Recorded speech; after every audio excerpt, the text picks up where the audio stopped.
అర్థం చేసుకోండి.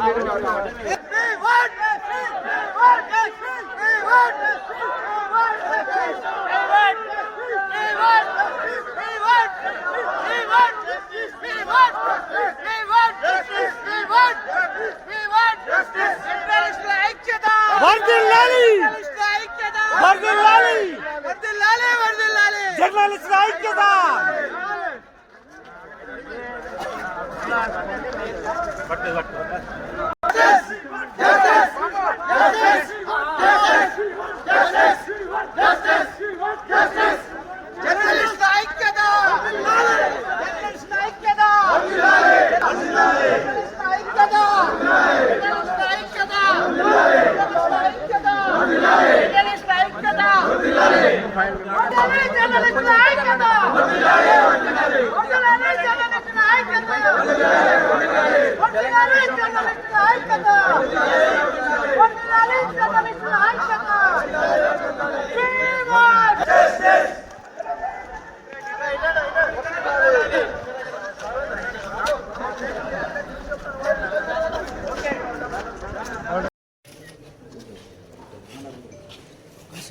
జిల్లా shoppers, constituency and mandal reporters.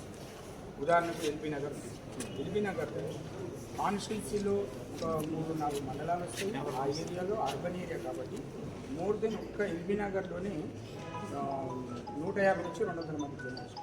ఎవరు వీళ్ళంతా అంటే ఛానల్స్, పేపర్స్ అండ్ ఎంపానల్స్. మన దగ్గర రికార్డు మనం అక్రెడిటేషన్లో ఎన్ని జారీ చేస్తున్నామో మనకి తెలుసు. ఇంతకుముందు ఇచ్చిన అక్రెడిటేషన్లు ఎలిజిబిలిటీ ఎంపానల్మెంట్ ఉన్న పేపర్లకు, ఛానళ్ళకు మాత్రమే ఇచ్చింది. ఎంపానల్మెంట్ అఫీషియల్గా మనకి ఉంటుంది. దాంట్లో 10,000 కాదు 23,000 మంది జర్నలిస్టులకు లాస్ట్ టైం ఇస్తే ఇంకా ఆడి కూడా గోలు పెట్టి లోన్లు పెట్టి మన వాళ్ళు సరిపోవడం ఏంటంటే. సో ఇంకా నేనేమైందంటే ఫీల్డ్ స్టాఫ్ని మాత్రమే మనం కనిపిస్తుంది సార్. స్టాఫ్ ఏదైతే ఉంటుందో ఆఫీస్ స్టాఫ్ వాళ్ళను డివైడ్ చేయడం అనేది 252 జీవో అనేది ప్రతి ఒక్క కొరి అది కరెక్ట్ కాదని చెప్పి మనం చెప్తా ఉన్నాం. నిజంగా కూడా ఎలిజిబిలిటీ 23,000లో ఇంకా తీసుకొచ్చేటువంటి జీవోనే మేము వ్యతిరేకిస్తాం, నిరసిస్తాం. దీన్ని ప్రభుత్వానికి తెలియపరిచే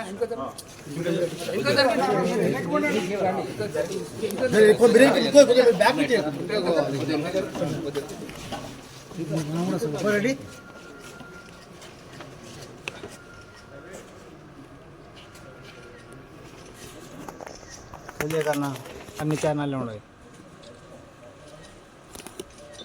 యాక్చువల్లీ మేమంతా ఇలా మెజారిటీ మొత్తం తెలంగాణ ఉద్యమంలో పార్టిసిపేట్ చేసినాం. మా బాధ ఏంటంటే అరే